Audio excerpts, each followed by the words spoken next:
León, y los panelistas serán el ingeniero Germán Fouchier, el doctor Carlos Molina y el pastor Julio Barao.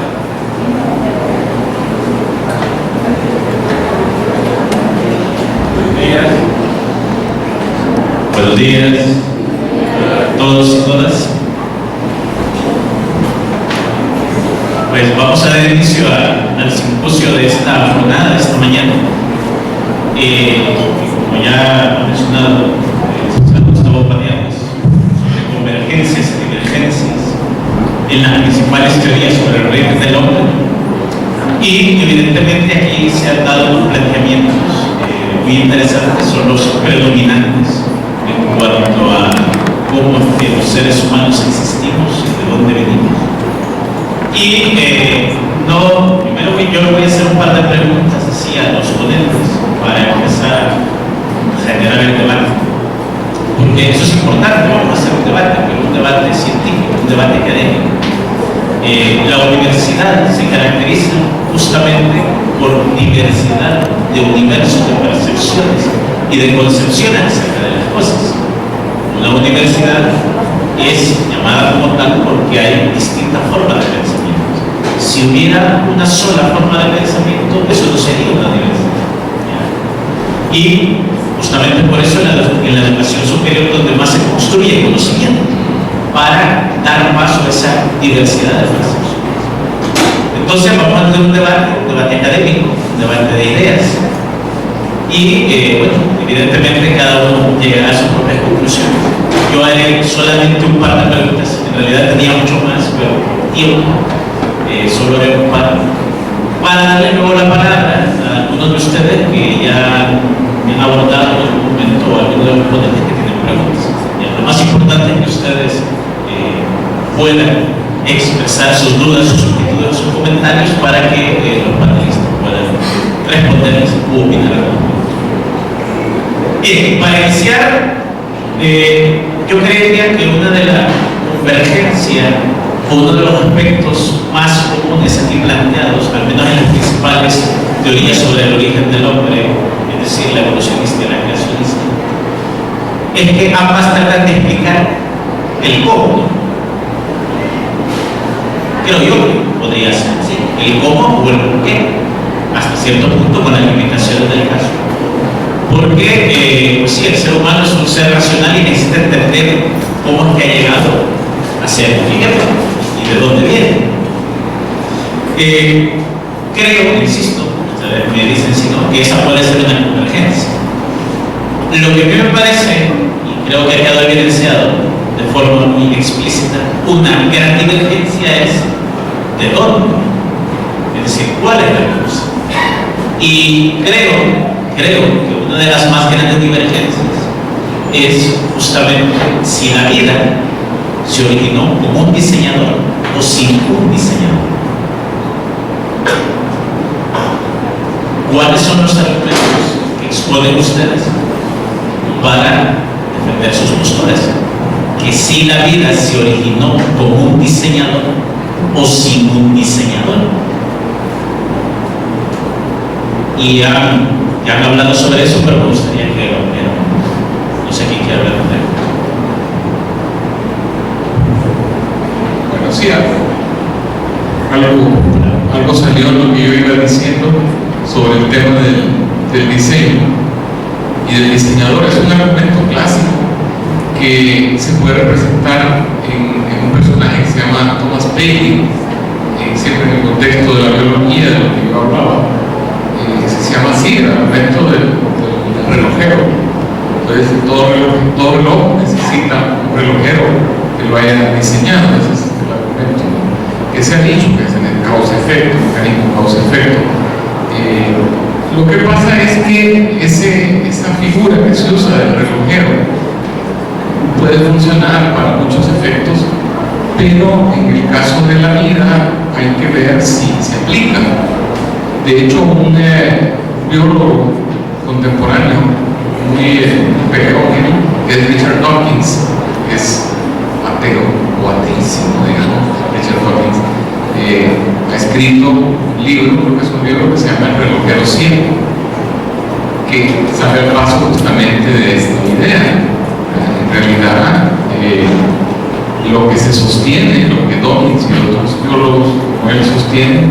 es que la naturaleza tiene sus leyes y esas leyes bastan para explicar lo que yo decía antes, el surgimiento de complejidad.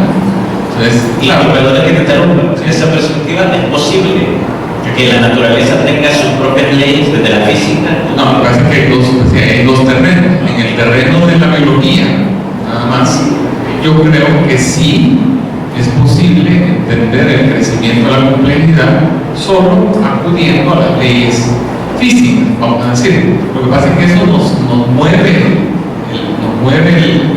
el límite más atrás, nos lleva a la física.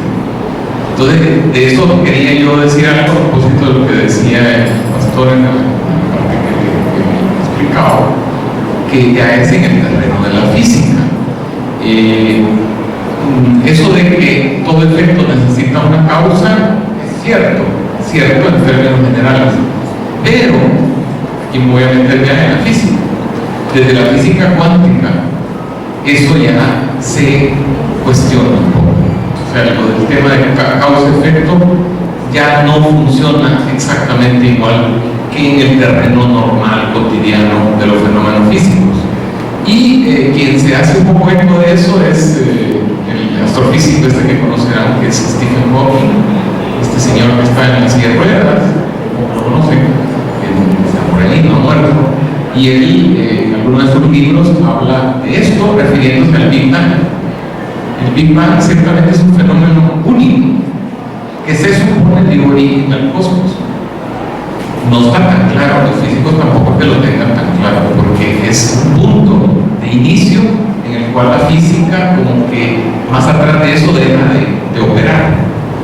Lo que sí es cierto que desde la física cuántica, dice Hawking, estoy repitiendo lo que dice Hawking, desde la física cuántica es posible tratar de entender la aparición de algo que es el universo en el cual hay orden, aunque también hay desorden.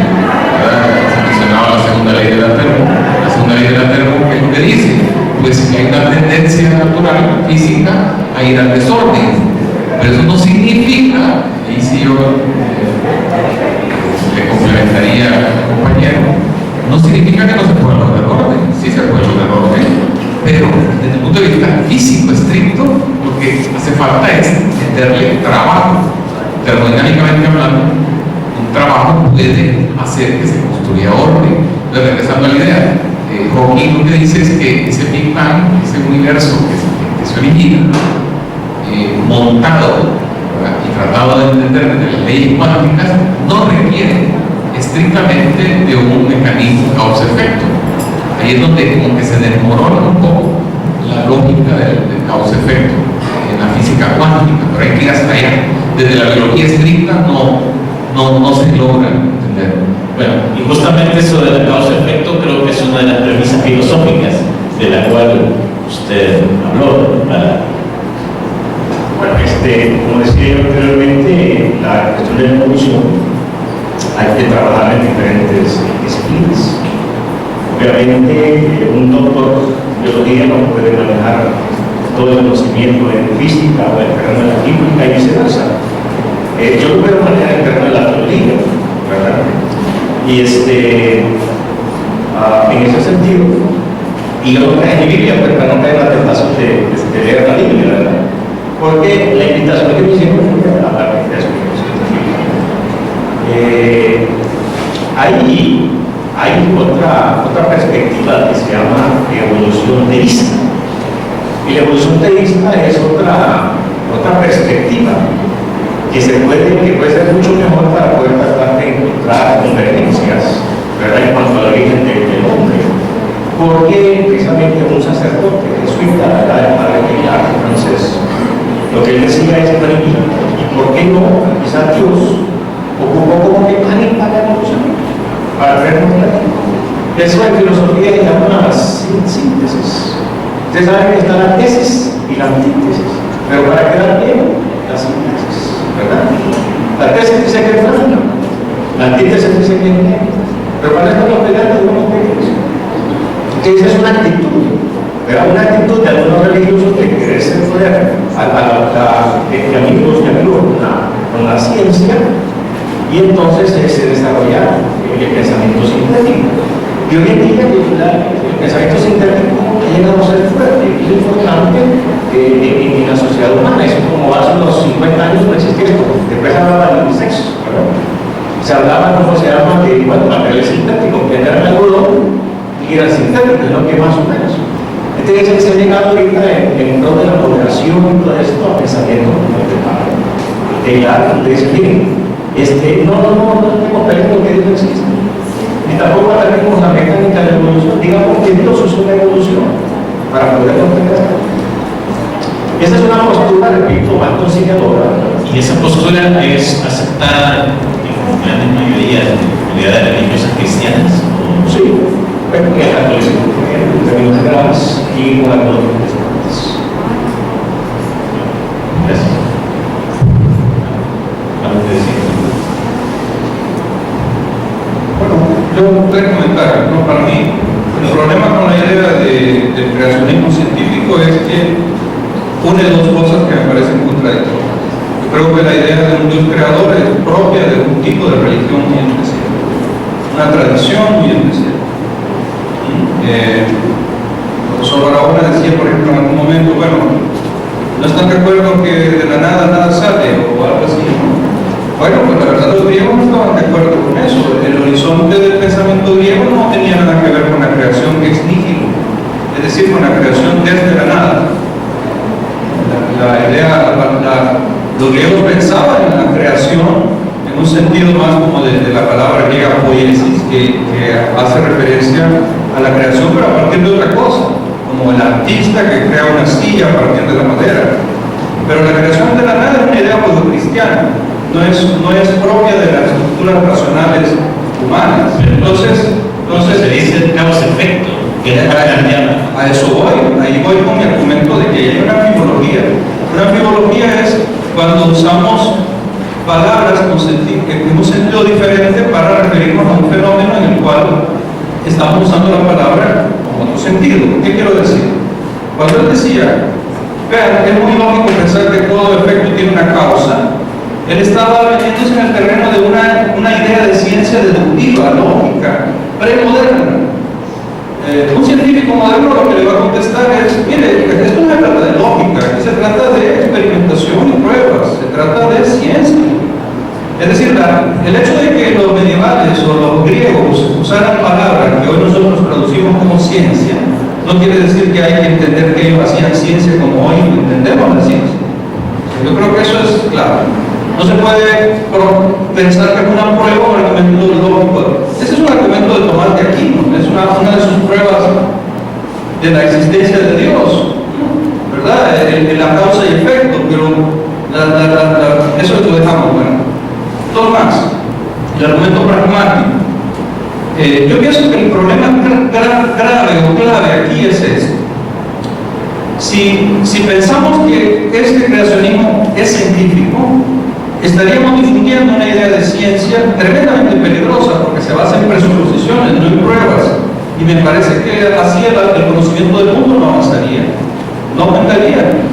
Porque, miren, veámoslo así, si yo le doy por supuesto que hay un Dios creador, ¿para qué darle tanta vuelta? ¿Por qué me voy a interesar más en conocer las especies animales, vegetales y su desarrollo, si ya partimos del diseñador? Yo creo que es precisamente lo inverso de la lógica de la ciencia moderna. Y el último, el argumento cristiano. Lo voy a plantear de esta forma, vean. Para mí el mensaje cristiano esencial no tiene nada que ver con la creación. El mensaje cristiano esencial tiene que ver con la liberación, y está referido al texto de Lucas, creo que es 4:16, no estoy muy seguro, 4:18, en el cual Jesús habla explica qué es el Evangelio, es decir, cuál es la buena noticia. Es la buena nueva que trae para los pobres, de que realmente hay un Dios diferente para ellos.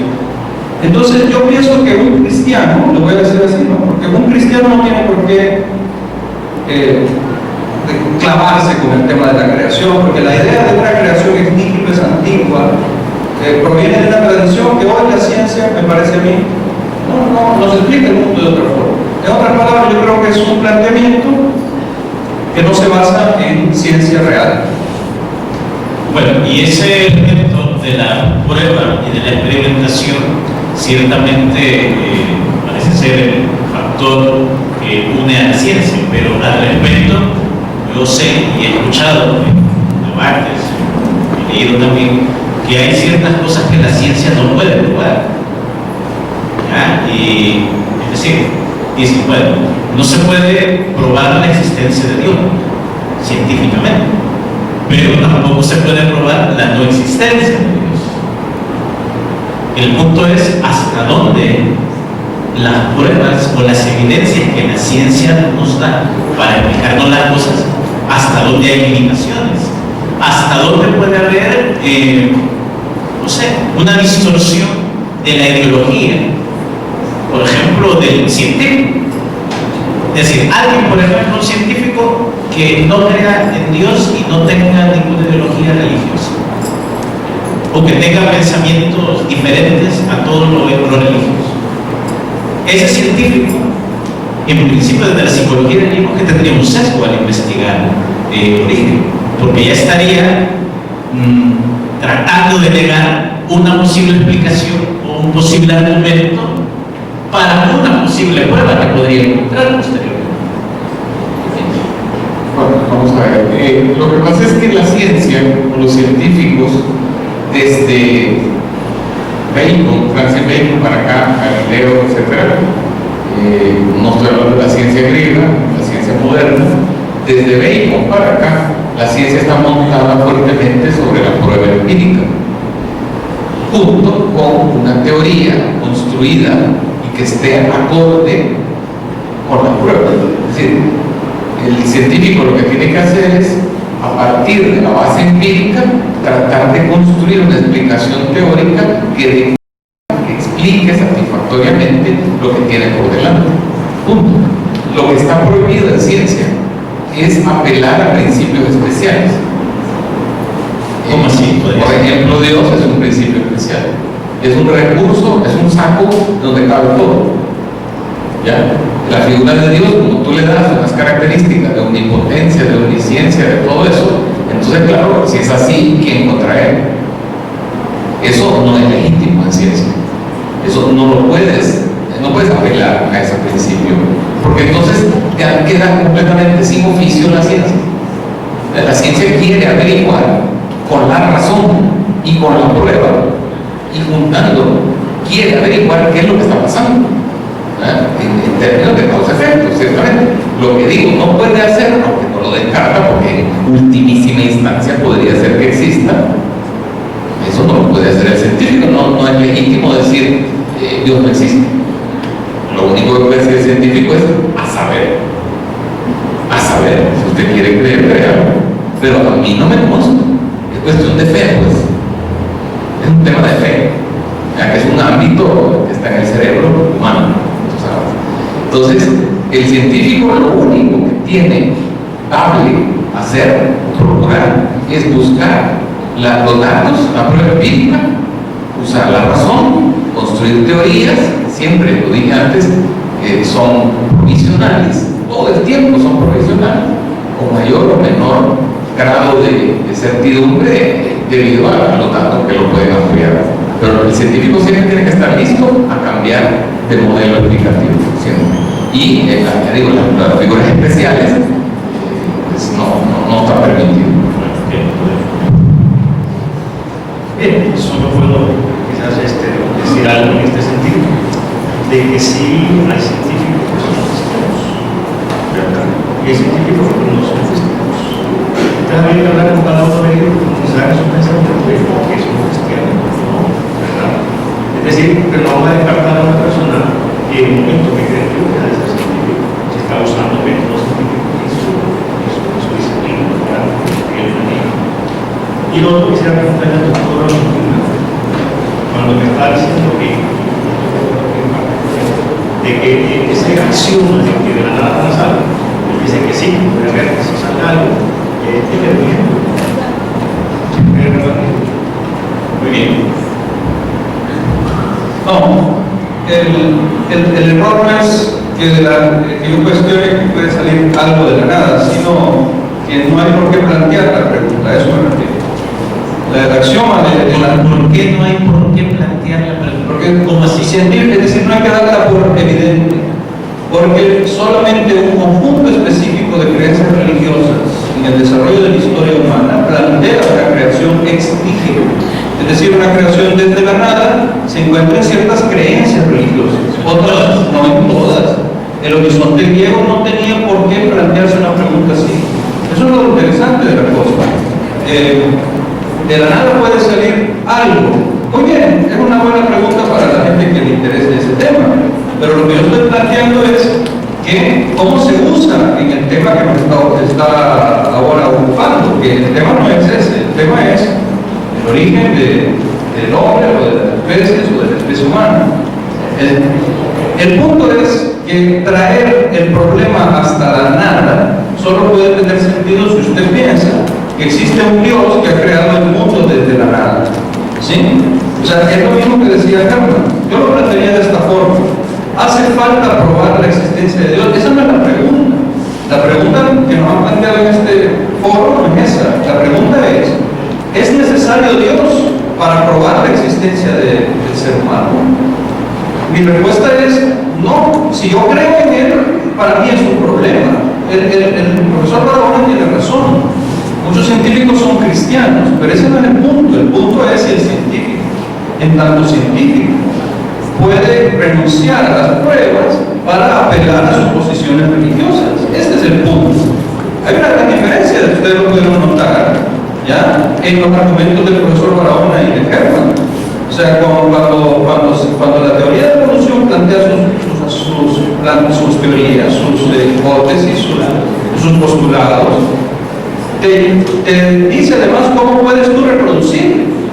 En cambio, cuando yo digo, ¿no les parece lógico? Esto es la expresión que usaba el profesor Barahona, que si este edificio no pudo haber sido construido, él no salió de ahí de Tomás, el edificio, sí, con la ejemplo ese, ¿no? Sino que tuvo que ver a alguien que lo diseñó. Pues claro, pero sí, este es un edificio, no es una ameba. Aquí estamos hablando de la vida orgánica, no estamos hablando de cómo se construye. El ejemplo es malo. Pero además, una cosa más. Bueno, dos. Lógicamente, el problema, creo yo, es lo que llamamos en lógica petición de principio. Es así. Yo digo, alguien me pregunta, ¿cómo llegó a existir el ser humano? Y yo le digo, pues Dios lo creó. Sí, pero lo que yo debo probar, fíjense que es mucho más fácil probar que hay un ser humano que probar que existe Dios. El punto es una petición de principio, porque estoy usando lo que debo probar como prueba. No, primero tienes que probar, y como no se puede probar la existencia de Dios, es un error, es una falacia. O si no, esta otra. Muy bien, y ahí encajo con lo que tú decías, Wilber. Eso es rapidito. La teoría de la evolución tiene cosas que no puede explicar. Por lo tanto, es un argumento del creacionismo. Como no lo puede explicar, entonces hay un Dios. Eso se llama apelación a la ignorancia, es argumento a la ignorancia, es una falacia lógica. Como no sabemos algo, entonces alguien lo debe saber. Pues no, fíjate, no, resulta que no lo sabemos, pero a lo mejor lo vamos a saber después, lo vamos a investigar, lo vamos a averiguar. Entonces, ojo, ¿no? Hay que distinguir. ¿Qué pasó? Por alusión. Lo que pasa es que un científico es una persona que debe de librarse de sus prejuicios, de sus supersticiones. Es un brazo, porque para eso es científico, para poder. Pero tiene que librarse, librarse de sus prejuicios raciales, clasistas, bien difícil. Y cuando dice, bueno, es que un religioso debe de superar sus prejuicios religiosos, sus creencias religiosas, pues yo solo quiero plantear esto de esta manera. Fíjense que ninguno de los dos modelos de creacionistas y evolucionistas son científicos, los dos son religiosos. Fíjense que el creacionista que lo dice, bueno, fe en que Dios creó el universo, esperanza en la vida eterna.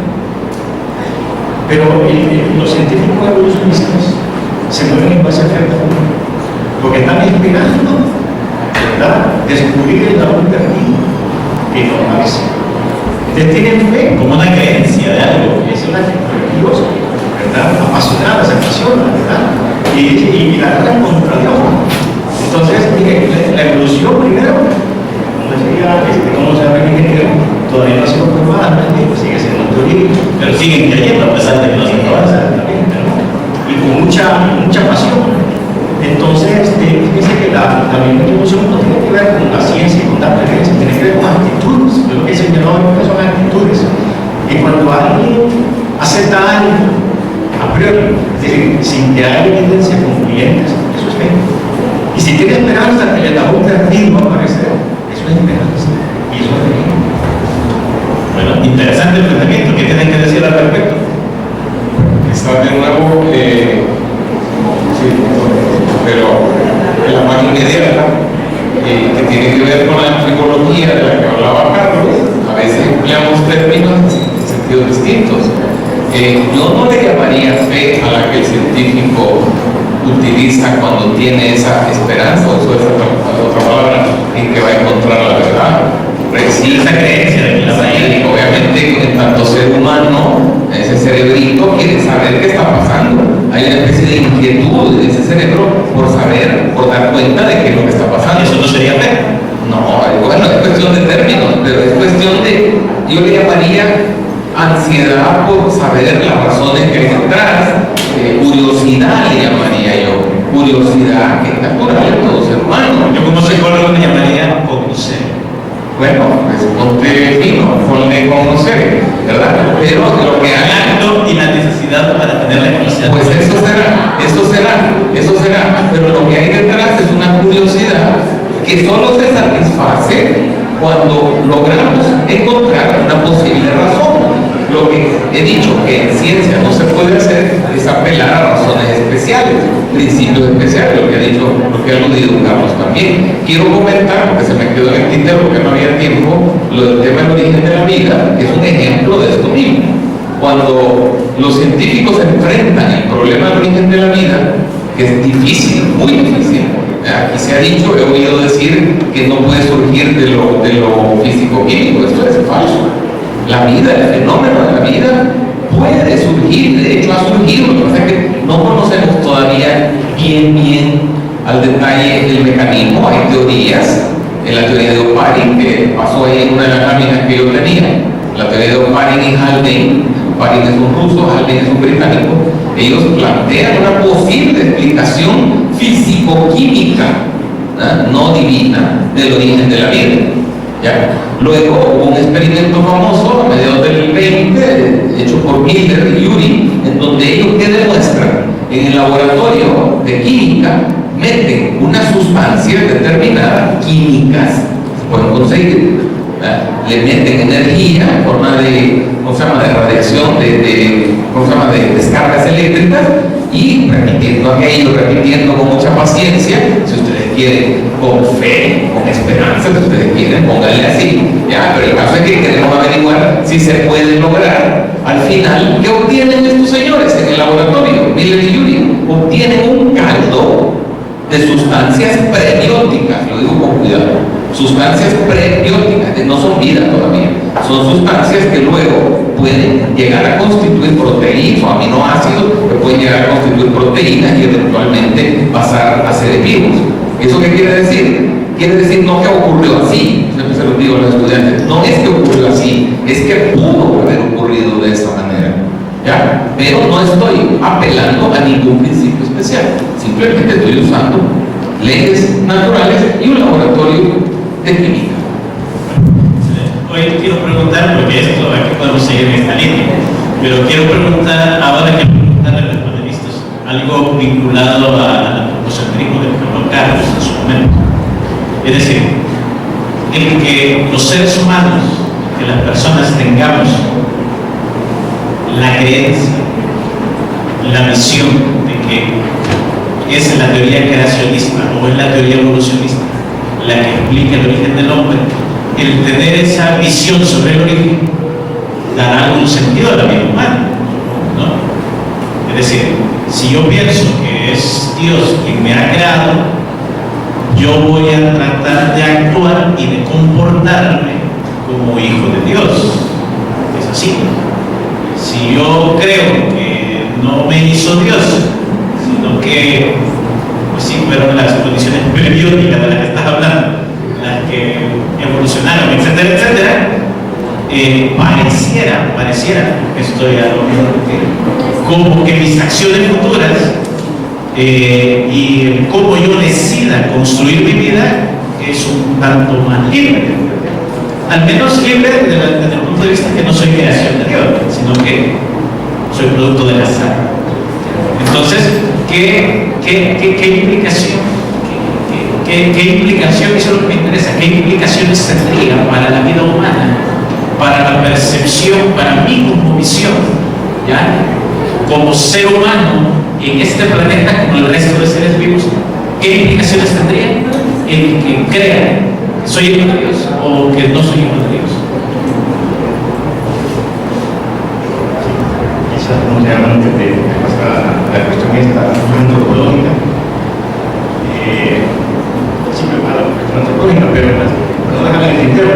Fíjense que yo les voy a pedir a ustedes jóvenes que cuando yo doy clase en la Universidad de México, siempre les digo, no me crean, vayan a investigar, ¿verdad? Vengan a profundizar, no yo en la clase solamente los ponen a mí, pues empujan, pues está bien investigar, tienen que ser investigadores. Y claro, estoy investigando, claro, eso bien, traer detalles.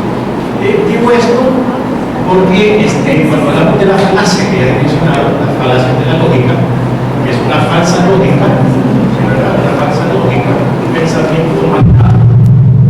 Y a veces estamos hablando de que, bueno, miren, váyanse ustedes a Discovery Channel, váyanse a la revista National Geographic, y en el título dice, se encontró, ¿verdad?, el origen del hombre.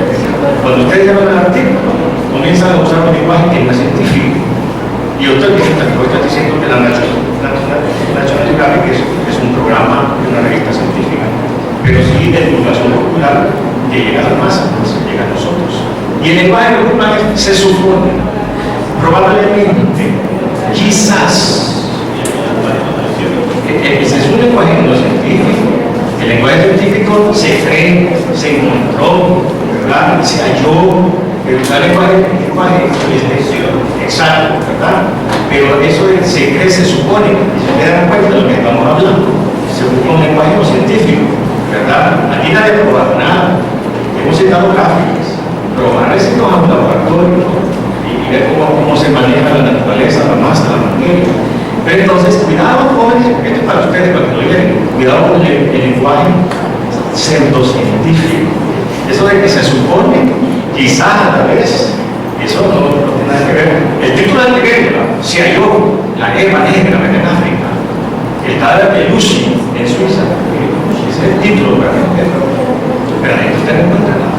¿Verdad? Es una cosa. En cuanto a la pregunta que hice de las implicaciones que tendría para el resto de la vida humana en la sociedad, sí. En ética, el doctor está en la clase de ética también, y yo también. En ética, un guión de clase, que usamos es las necesidades humanas. Se habla, todos sabemos que el vacío existencial, el vacío emocional y el vacío espiritual.